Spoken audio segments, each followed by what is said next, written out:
Come in, Southern California. This is Radio Free Los Angeles. Do you copy? Repeat, do you copy? Now broadcasting from behind the Iron Curtain in the People's Republic of California, we bring you the voice of free men, free markets, and limited constitutional government. Welcome to citizen-sponsored Radio Free Los Angeles, with the President of the California Tax Limitation Committee, Mike Alexander, and America's funniest reporter, Carl Kozlowski. Hey, good evening, everyone. This is Mike Alexander, President of the California Tax Limitation Committee, and welcome to the second Sunday night show, Radio Free Los Angeles, coming here to you from the studios here in Glendale. Now, before we get started, if you notice that our intro was just a little bit more professional, that's because we had Jonathan Wilson doing a little bit of the, the come in, do you copy, and then a famous actor and voiceover artist Basil Hoffman did the major part of the lead. So, Basil, we sure appreciate your help and your support. Yeah, I felt like it was very tension-inducing. Like all the come in, do your copy. I really thought I was going to have to hide under the desk or something. Right? Like look out! Oh my God! It's look out! It's big government coming at you. So, anyways, I'm Carl Kozlowski, co-host here, sidekick for the one and only Mike Alexander. So, thanks for tuning in, folks. Appreciate it. Carl, you want to give them the call-in number and where to go to contribute? Yes. So we want you to call in 866-870-5752, and you can check out our website all throughout the show or anytime during the week, but try tuning in to the website now and radiofreelosangeles.net. And so, Mike, people might be... Oh, yeah, sure. That's all spelled out, by the way. Radio Los Angeles. RadioFreeLosAngeles.net, Excuse me. I stand corrected. Yeah.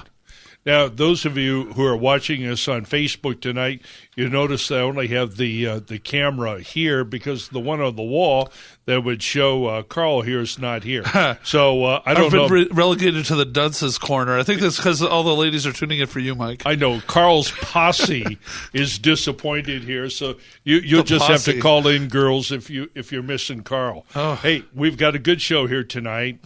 We want to continue the themes that we did last week. If you're just tuning in, this is sponsored by California Tax Limitation Committee.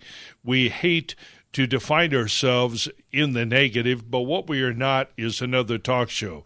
We're here to try to communicate to you and to others the importance of state and local government. The amount of money that they spend, the scope of their activities, the number of employees that they employ, and the huge impact that they have on our society. Our focus is local and state. But that's not the only thing that distinguishes our program. Ultimately, our goal is to show you how to become effective, how to trim back this behemoth that we call government, and restore your liberty, restore our communities to some kind of fiscal sanity.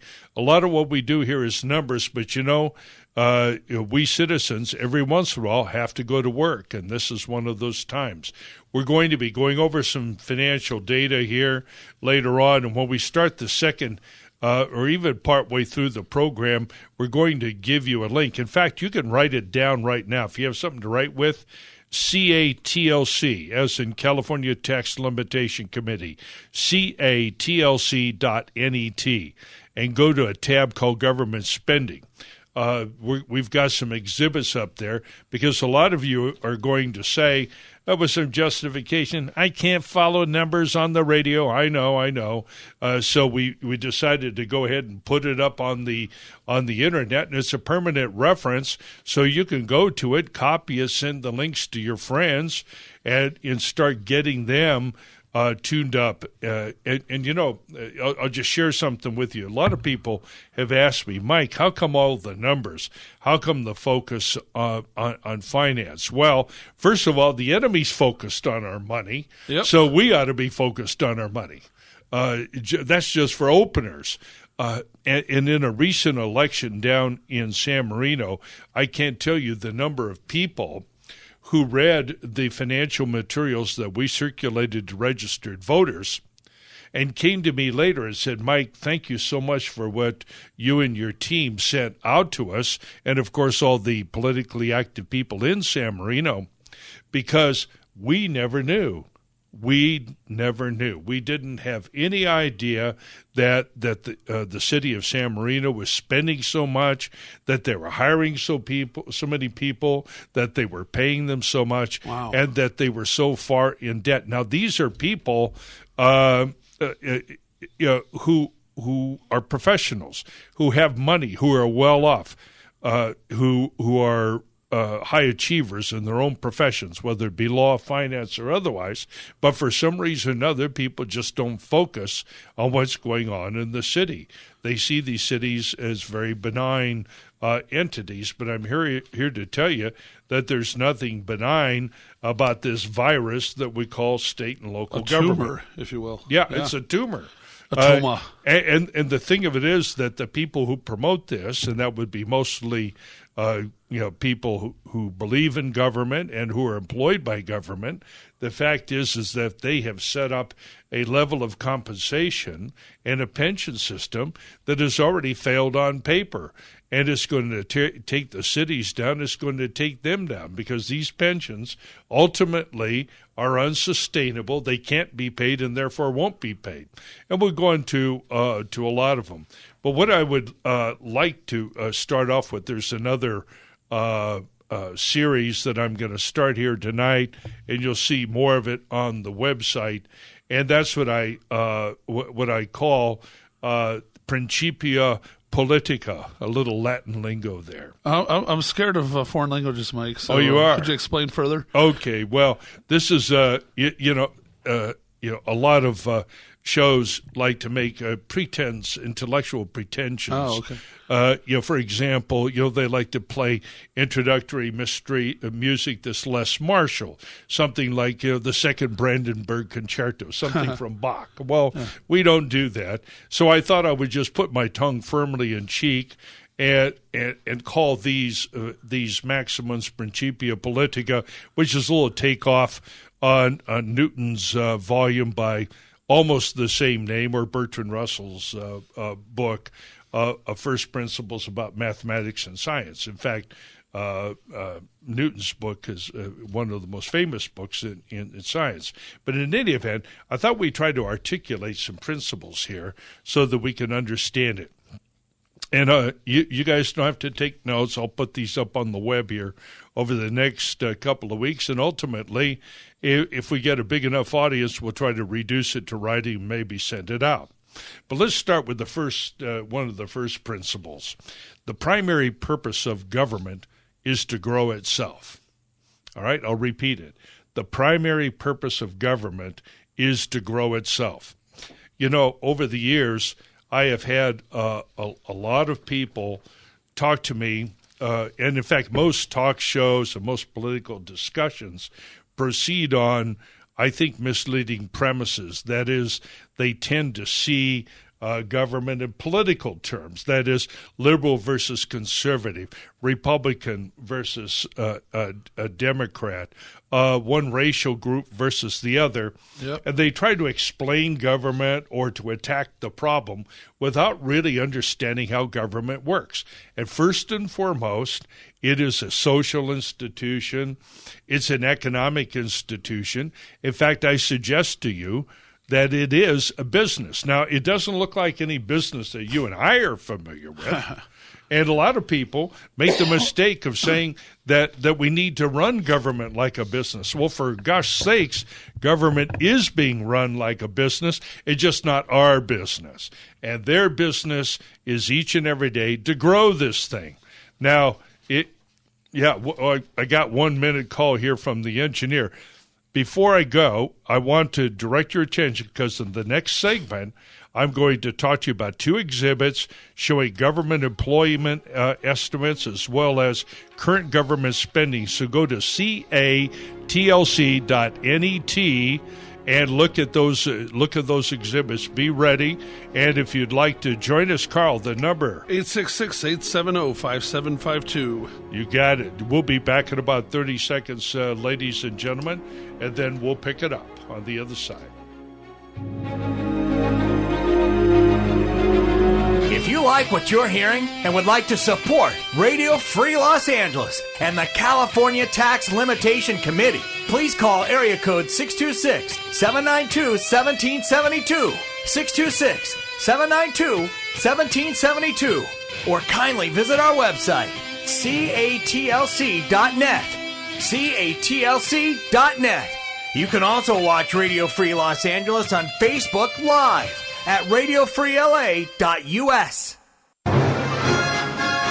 If you'd like to talk with Radio Free Los Angeles, the phone lines are wide open.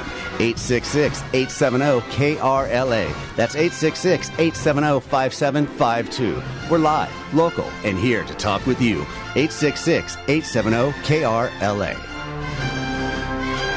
All right. Thank you, Sullivan. Many thanks to our engineer who comes in on Sunday night, Sullivan Williams. We sure appreciate the help in there, Sullivan. And by the way, our lines are wide open. We'd love to hear from you. Whether you like or don't like, give us a holler. Let us know what you think. Before we go into the next segment, I want to take a few minutes out and thank the people who have contributed to us.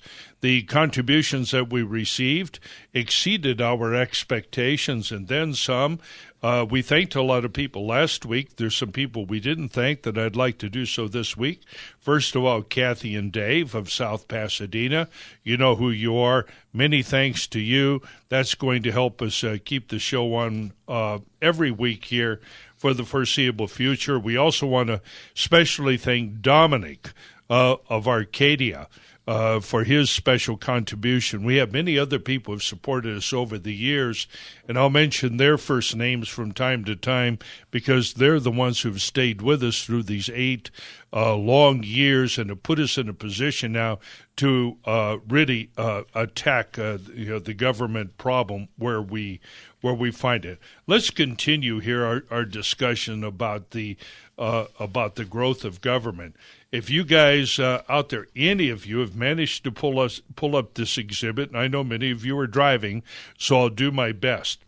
Most of us, if we had to make a guess, would think that the federal government far exceeds the number of people employed and far exceeds the amount of money spent by local and state governments. Well, we would be wrong. Judging from the amount of time that we spend on what I call the federal follies, that is, every time we pick up a newspaper, an email, or whatever, all we hear about is Trump and the federal government. And by the way, those are important issues. I'm not knocking anybody here, but we just don't pay attention here. But if you look, there's a splendid website called Governing Data. I thought I wrote down the exact website. Well, I think it's up on our website. But it's a splendid site that focuses on government employment. And at the end of December, it was, again, just like I said last week, I hope that you didn't just finish eating. You might lose your dinner. Yeah, no kidding. But the total number of state, federal, and local employees, 22.3 million people. Oh, my gosh. 22.3 million people. Now, it's nationwide, right? Yeah. We'll get that. And when you look at total government spending at the end of 2017, and that is a website called usgovernmentspending.com. You'll see it linked up on our website. Those guys do great work up there. But go ahead, Carl. One big stat that I found that is really disturbing is nationally that we have $210 trillion in unfunded liabilities, largely, which a lot of it is the pension plans from all these government workers too, like incredible pension packages that we don't have the money coming in for. If we think we're in trouble at $20 trillion right now, $210 trillion, that's nobody's really paying attention to nationally. Right. Yeah. And we're in the coming weeks, we're going to deal with that. Let's look at what the spending is. So sure. at the end of 2017, total federal spending was $3.98 trillion. Now, that's not all the obligations they created because they didn't pay or even borrow to pay the full value of Medicare or of Social Security, and in the underfunding on those two programs alone, maybe $200 to $300 trillion. That money can't be paid and therefore won't be paid. But let's go into the to the state spending. The state spending was about 1.8, and local spending was another 1.8. So you add those two up, and you're at about 3.6, 3.7 trillion. In other words, everybody pay attention now. Everybody pay attention because this is important. Yeah. State spending plus local spending is almost as much, just slightly less than federal spending. Wow. Now, how much time do we spend here in this town and in newspapers and on the internet talking about federal spending and so forth? And we ought to. But we should spend a similar amount of time discussing the local and state spending. So when we get back down to what we can do in California, you and I can't do very much on the federal level because our congressional delegation, even if we're acting even if you had more conservatives there, would be largely powerless. We are not competitive in the presidential races. So we tend to just send our money out of state and think that we can't do anything. When in fact, right here in California, right here in your local cities, we can do a lot about it. Well, one of the ways that the people get tricked always by taxes is on local levels where right now, I believe Mayor Garcetti in Los Angeles just was proposing, in Pasadena itself, Terry Tornick, the mayor, is proposing we're going to go for half a cent tax to cover some other new spending that they have to do. When you add it up, half a cent here, half a cent there, we're already at 10% sales taxes, and everybody's thinking, my federal taxes are so much or my state taxes are so much.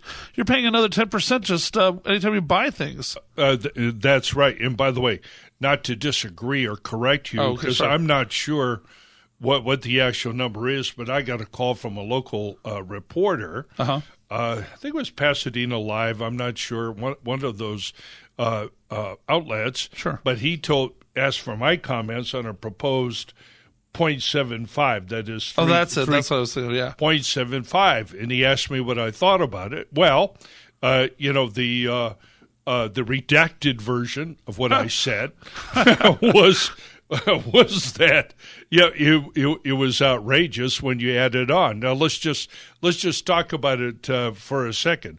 I don't know what the total sales tax is over there, but now we're at 0.75. To do what? Well, to address their deficit. Well, does the city of Pasadena actually address its deficit? Huh. And I not so respectfully submit that they don't. I'll find the numbers here in a second during our next break on the pension numbers.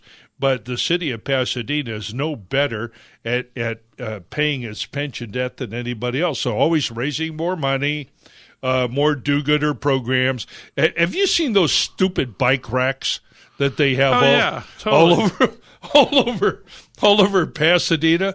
It's amazing. What's truly amazing is that there's bikes in those racks, right? Yeah, exactly. Nobody rides them that I can see, or if they're not there, they're stolen. That's what usually happens to them. But talk about a boondoggle. So those idiots there. It's such a small city. It's like if you're going to rent it for a half hour, an hour, you could ride the whole city. By then, it's like nobody's renting it for the little riding around that they're intended for. It's ridiculous. Right. It's just nuts. But in any event, that 3/4 of a cent of sales tax, that city council is filled with libs and do-gooders and other whack jobs. and if you ask them, they would tell you all day long about how they care about the little guy. Well, that 3/4 of a cent increase in the tax is highly regressive. And by the way, it's also going to apply to major purchases like automobiles. It's going to make hotel rooms in Pasadena that much more expensive. Yep. And that's where and it's going to make restaurants more expensive. Now, the commissars on the Pasadena City Council here, a couple of a year or so ago, decided that the minimum wage ought to be $15 per hour. So if you go to any restaurant in Pasadena, of course, the price of your taco just went up. Now, all sales taxes are regressive. Now, regressive means that those of us who make more money pay our tax increase is less, but those of us who make less money or who are on fixed income get hit a lot harder, and that's supposed to be their constituents. So they don't have the city in mind. Yeah, Carl, I've got an outrageous example of how businesses sometimes corporations will pass on extra tax costs or required costs from the government. Yeah. Papa John's Pizza, years ago when Obamacare was being passed, they were saying, it's going to cost us an extra 25 cents per pizza to pay for this. And they wound up, so the guy said, all right, so I'm going to charge people $2.50 more per large pizza. And so he wound up, it cost him more, but then he went for 10 times what it actually cost him. And so who knows how many other companies are playing games with people like that once the government's sticking it to them. Oh, yeah. Yeah, it never ends. But getting back to Pasadena, yeah, sure. What do they do with the money? Well, they do the same thing they always do. They're going to invent new programs. Now, whenever how much, Sullivan? How long do we have to go on this segment? Oh, 4 minutes. Great. By the way, the call number, Carl, for anybody who wants to make a comment. 866-870-5752. Very good. Thank you. If you go to that same website, CATLC, our invincible, indomitable webmaster, Jonathan Wilson, has done a great job. If you go over there to cities and hit that tab, the drop-down menu will have something for Pasadena, and you can see the work up there. And thank you, Marcy Guzman, for pulling this stuff together on short notice. Kudos. Their pension debt, that is the amount of money that the California CalPERS, California Pension, whatever, I can never remember what the acronym stands for. I'll think of it in a second. But anyway, CalPERS, as we know it, has told them that they owe $377.4 million. That's how much they're underwater. That number, of course, is based upon phony investment returns. They're expecting 7 or 7.5% over the next 30 years.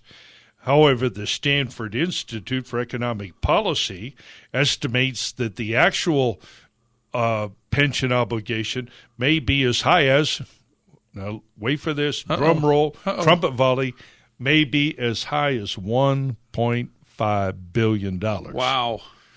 Now, those guys, do you think that they're going to take that 0.75% of sales tax and pay down their debt? No, there'll be some other program. They'll buy another bicycle. Maybe it'll be tricycles this time, or some other stupid thing. They'll give themselves a raise. They'll complain about budget cuts while they generate a surplus to redistribute to themselves as a dividend. Remember, government is a business. I found what the CalPERS stands for, Mike. It's actually completely awful level pensions equally robbing suckers. All right. I looked it up. You can find it, folks. Hey, do you have a girlfriend or a hobby? Or do you I know. Doesn't everybody wonder that about me? Yeah. All right. You worked that out, did you? Well, you got to get me on camera, Mike. All right. So I can find the ladies like you do. All right. Oh, I can get you. All right. They call in. All of Carl's girlfriends can call in. So at any rate, we have a little bit of fun here, try to be a little bit lighthearted, but doggone, the news is pretty darn grim. And thank you. And with 1 minute to go, I'll give you a couple of other statistics here, and we're going to come back On Glendale here, we actually litigated here not long ago. Their admitted pension debt was about $450 million. The real number is about $1 billion. I looked into this in 2005 for the Pasadena Weekly where I work, and back then, some of the highest pensions in the Glendale Fire Department were $200,000 a year. Yeah, to sit around at once you're done. Oh yeah, and these pension obligations that we talk about. And I'll go into a little bit more detail when we come back. I'm going to talk about what the pension deficit is, how it's calculated, what the market rate is, and a few other things. Please try to stick with me. This is really important because if you don't understand this, you won't understand anything that's happening to you here in the United States. Radio Free Los Angeles will be back shortly.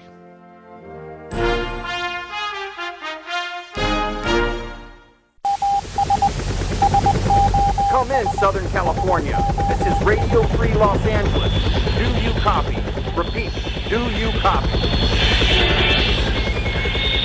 Now broadcasting from behind the Iron Curtain in the People's Republic of California, we bring you the voice of free men, free markets, and limited constitutional government. Welcome to citizen-sponsored Radio Free Los Angeles with the president of the California Tax Limitation Committee, Mike Alexander, and America's funniest reporter, Carl Kozlowski. All right, welcome back. Welcome back, everybody. Now for the second half of the show, Carl's agent called and complained. Or was it your girlfriend? I don't know, but we didn't have him on here. And somebody in my organization, no support whatsoever. We get no respect. He said both of you guys have faces that were made for radio. So you saw mine. Here's Carl's. Yeah, I know, right? Yeah, Carl's mother back in, where's it, Ohio? No, Little Rock, Arkansas. Little Rock, Arkansas. Watch out. All right. Uh-oh. Hillary Hell. Razorback country. Yeah. And so we have your have your son online.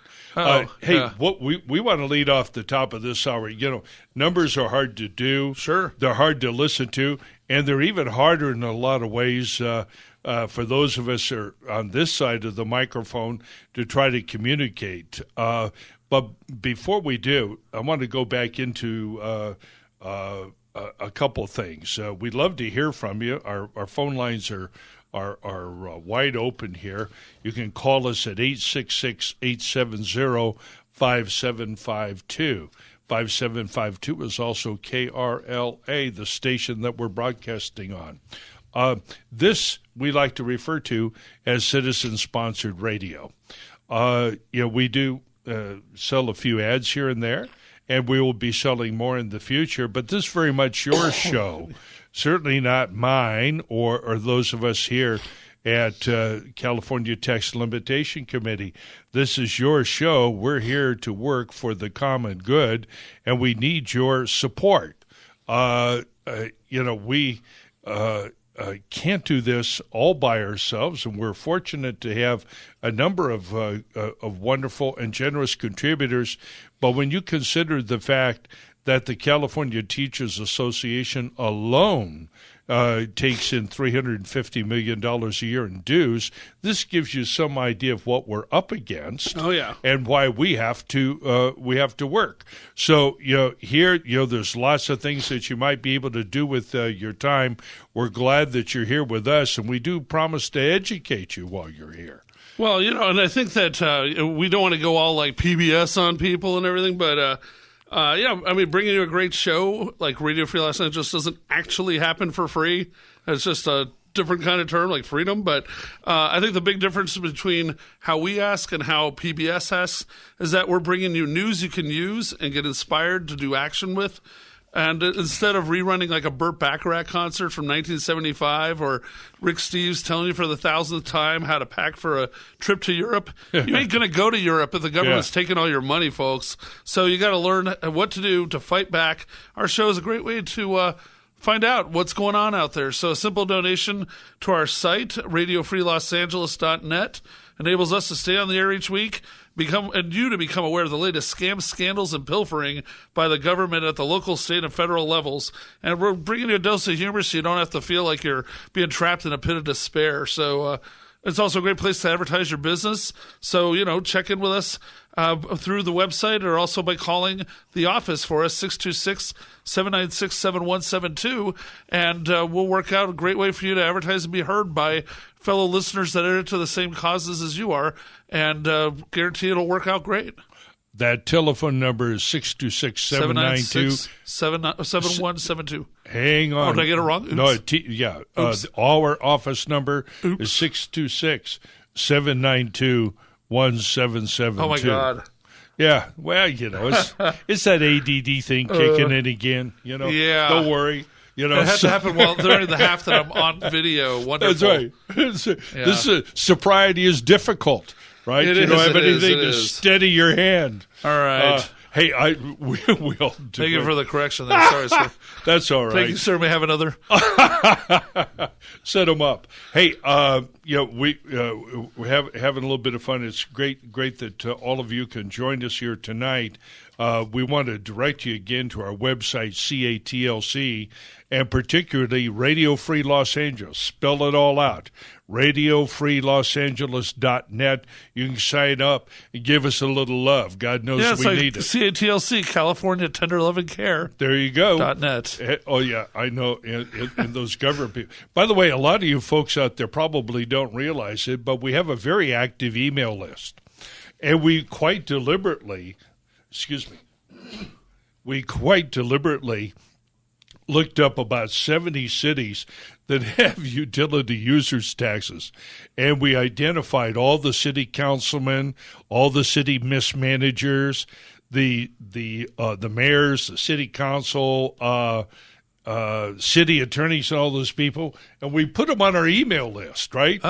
And so if you think that this stuff makes you mad and irritates you, you should see them. But the good news is, what's really funny is that they're some of my most loyal readers. They all want to know what we're doing. And why do you think that they open up a message that they disagree with? Well, they open up that message, and they open it up regularly because they want to know what the enemy's doing. Yep. They are afraid that we will get that word out and that you will know, not what I know, you will know what they know, which is they are engaged in one of the biggest frauds, hustles, and scams and cons ever, and that is government. I mean, where else? Where's the cough button on this thing? Is it SRN or what? There's a little red right here. Yeah. Excuse me. Oops. I'm not sure if that worked that time. Did that not work or whatever? I'm sorry, folks. Yeah, he went extra loud thinking he was tuning it out. I know. God, cover your ears, people. I know. I woke up grandmothers all over the county with that. Wow. This next to me. Okay. All right. Oh my! Oh, there you go. No, I think that looks like a nuclear button. No. Oh God. All right. Okay. Whatever. Hey. Yeah, we're doing remedial. We're doing remedial work. That's seriously the nuke button, I think. Hey, well, look, we have a charming young lady who's sitting in as our call screener here, and she's got somebody, Dave from Orange County, who wants to talk about education. Dave, you're next up. Go. Well, before I forget to ask you, is your show on podcast so I can refer to it later? Yes, it is. Is it AMA 70 podcast on the website? Yeah, I'm not sure that it'll be posted on RadioFreeLosAngeles.net, all spelled out. And if you like, Miss Call Screener, if hold on at the conclusion of this call, give him give her your email, and we'll add you to the list because we send out this podcast to friend and foe alike on Monday morning. Okay, real quick. Yes. Back in 1999, I had been looking up a legal issue, and in the process, I ran across a statute, California code book, that said it's illegal, it is prohibited to politicize the classroom. Now, I have a blog I work with people on, It's Keep Orange Red, and this issue came up, and I posted about that. What happened was in '99, I found that code. I went to look for it, and I couldn't find it. Mm-hmm. And can you help me find that? How would I do? I believe the code books are not in by topic. When you go to the reference books, the law books, they're by statute and alphabetic A, B, C, I think. And so that's what I think made it so hard. Are you aware of that statute, and can you help me find that? Well, because somebody wants me to help find that for them. Would you tell me what statute, again, you are referring to? Okay, I don't know the code, but it is a statute in the California law book that says it is illegal to politicize the classroom. And I've run across this at school, at a college, when I was in college, a school book, one of the college books. I found it was pathetic, and various incidents in classrooms where they're being politicized. And that person, the college Republicans who were victimized by that professor down at Orange Coast in the classroom. Right. But can you help me find that, if we can work on that and do this? Yeah, we'll look it up and see what there is. I mean, it is. I'm not sure that it is an actual statute. It may be a regulation, or it may be a custom per se. Oh, it's in there. It may be okay. Well, or perhaps somebody nefariously has removed it in the last 18 years as things got worse. Who knows? I'm sure that we have a number of people in the education profession listening in with varying degrees of approval. But, Mike, I think if we find that, I think that it's just not being enforced. And in California, they're getting away with it big time. Yes. Well, Dave, I'm glad that you raised the subject of education because, and let's continue with Principia Politica. One of the others that I've written is that the two purposes of the school system are, first, to grow government, right? And second, to foster the growth of government by the indoctrination of citizens. So, government-controlled schools are the problem. If we're going to make any progress in this state, we must first pass school choice at the K through 12 level, and then work to the best of our ability to defund so-called higher education. That's a subject that we're going to get into in a lot more detail, Dave. And we will look to because the politicization that you're referring to is common. It's every day. And, in fact, it happens in the selection of the textbooks. It happens in the selection of entertainers and speakers and so forth. Carl? Yeah, I saw something on one of the morning, I think it was on Meet the Press on NBC this morning, that there was a survey of how many people, what people's attitudes towards government was, and they found that more people, even in the age of Trump, where he's speaking against big government so much, more people are saying, "Oh, we want more government," and the thing is that even than under Obama, and it's because people have been brainwashed so much. And the worst numbers were coming out of the millennials, probably because of the fact they were just most freshly indoctrinated. All right, we got 30 seconds to go. Dave, first of all, are you listening to us on the radio or with an app? No, I don't. I don't have an iPhone. I use the old phone. Okay, yeah, but how are you listening to us? Over the regular radio? AM? AM 870. Hey, Great, perfect, wonderful. Great. All right, thanks. Take care and hang on and give the call screener Thanks your for calling, address. man. I made a note in your blog. We'll refer to it.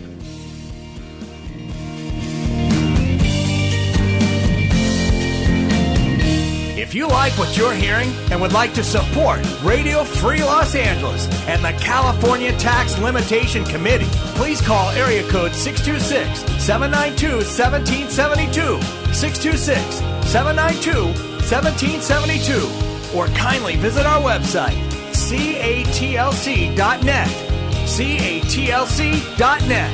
You can also watch Radio Free Los Angeles on Facebook Live at radiofreela.us. If you'd like to talk with Radio Free Los Angeles, the phone lines are wide open. 866-870-KRLA. That's 866-870-5752. We're live, local, and here to talk with you. 866-870-KRLA. All right, everybody, we're back here. We need some advertisers in here to give me a little more break time in between. This is Radio Free Los Angeles coming to you from the KRLA studios in Glendale, AM 870 here. And we're sure happy to have you. We just had a call from Dave down in Orange County. So I'm glad that our signal is reaching down that far. Yeah. He had a great question on education. And we're going to get into this whole business of education and the role that it plays in government here. We simply have to get into it, and you're also going to be a part of this audience will be part of a groundswell for school choice, and over the coming weeks, and in fact, we hope fundraising reaches the level that we need to be able to extend the show a little bit longer, because we're going to need more time to talk to more people about the disaster that we call the public schools here in the state of California. And they're part of the whole fraud, hustle, and con, too, and we'll go into more detail and put this information up on the web. Well, once again, we do need your support. We'd like you to go to radiofreelosangeles.net. That's all spelled out, radiofreelosangeles.net. Go there, make a contribution. Send us an email. Do what you got to do. But I want you to remember one thing. I'm going to talk about money for just a little bit here. You know, it's easy for everybody to be discouraged here in California. And one of the negative things that happens is that when I talk about the 350,000 members of the California Teachers Association spending $1,000 a year on dues, it's easy for people to be overwhelmed. But even though there is a 1.8 million state, federal, and local employees in the state of California, there's still another almost 40 million of us. There are many, many productive citizens. There are many people who are concerned Democrats, concerned independents, and concerned Republicans. There's people of all parties, all persuasions, all ethnicities, all religions and beliefs. There's some with no beliefs at all, except the belief that our state ought to be doing better. It is not. I want everybody to pay close attention and write this down. It's going to be on the test. It's not what they do, ladies and gentlemen. It's not what the Democrats and the left and the crony Republicans and the deep state or the establishment. It's not what they do in elections. It's not the money that they contribute. It's what you don't do. It's what you don't contribute. It's what you don't get involved in. There are 4 to 5 million people in this state that call themselves Republicans. There's another 1 or 2 million people that call themselves independents or declined to state. There are tons of working, everyday Democrats who disagree with what's going on in this state. And if you and we contributed as much effort and as much time and as much money proportionately as they do, we wouldn't have this problem in this state. We have this problem because they're organized, they contribute money, and because we're not particularly well organized, and because you're not contributing money. It's as simple as that. And if 1 million people in the state of California, 1 million people were concerned, contributed at the same level that the average first-year school teacher does, why we'd have $1 billion to reform and restructure our state. And there wouldn't be one of these idiots left in any federal, state, or local office. They'd be few and far between. We'd have to put them, hopefully, get rid of them. And the only thing we do is keep a DNA sample to make sure that the plague didn't spread again. But we have to get rid of these people. We need to push back at them. They need to be told no, and that no begins with you writing a check. And all these people over there who are sucking down the money, they know that that they have to write a check. Now, if you guys, any of you are up on that website, I would like you to take a look. Click on the Glendale tab there, and we'll go into a little bit of Glendale. We ran a utility users tax repeal effort here a few years ago, got 10,000 people to vote with us. It was very impressive, and the Glendale Community Association did a bang-up job. But one of the pieces that we sent out was really great, and on the front of it, we had a picture of then Glendale City Manager Scott Ochoa, and in the middle we had a picture of Edmund G. Brown. Forgive me, I know some of you may just have eaten. And then we had a picture of General Joe Dunford, as Marine General, 4-star Chairman of the Joint Chiefs of Staff. Now, Joe Dunford, who's in charge, he's the top military guy, except, of course, the Secretary of Defense and the Commander-in-Chief, the President.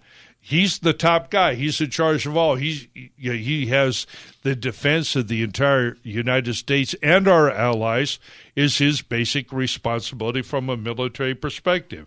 And his total annual pay in 2016 was $186,000, almost $187,000, right? That's There's not a bad. general grade.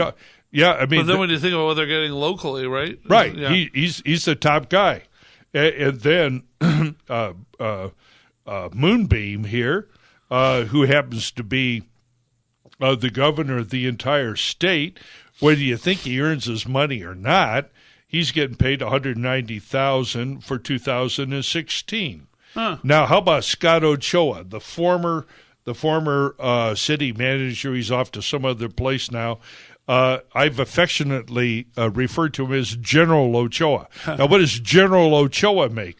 Well, this guy makes $373,000, almost $374,000, and I think that after this UUT was pushed back, somebody voted him a $50,000 bonus.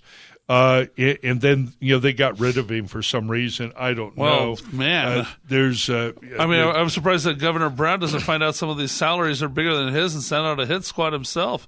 Yeah, but Brown does know that, and that's the game. You see, This is how the political cadre is organized and rewarded.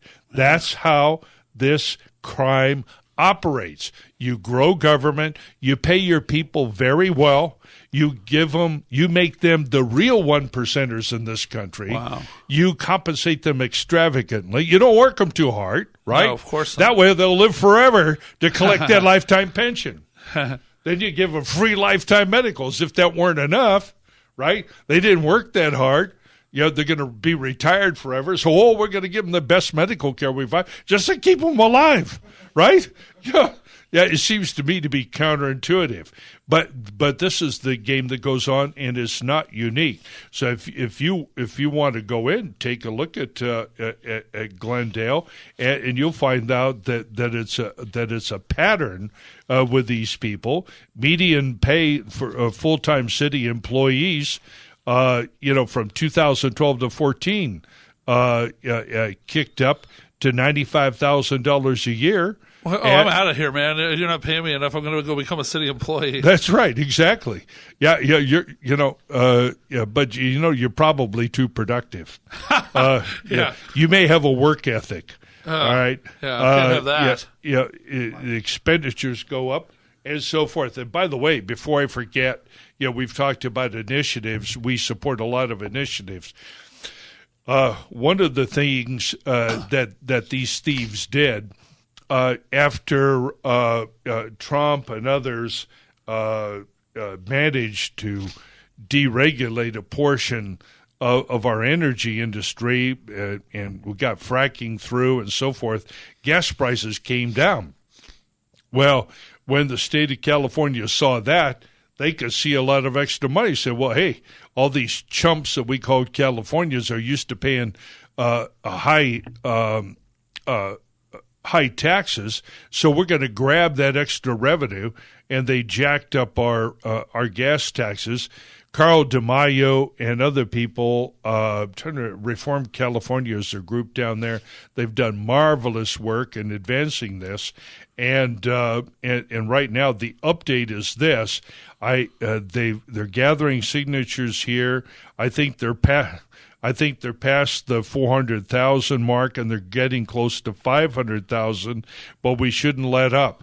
So, if government is the same everywhere. Push back at it everywhere.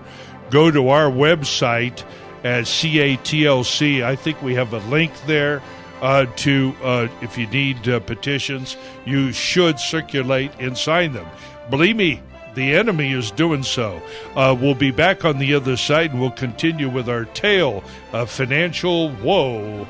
Or are we done? Hey, tune in next week, guys. Carl, thanks for all your help. Sure. Jonathan Wilson, and our excellent call screener. We really appreciate it. Go to our website and give us some love. RadioFreeLosAngeles.net. God bless.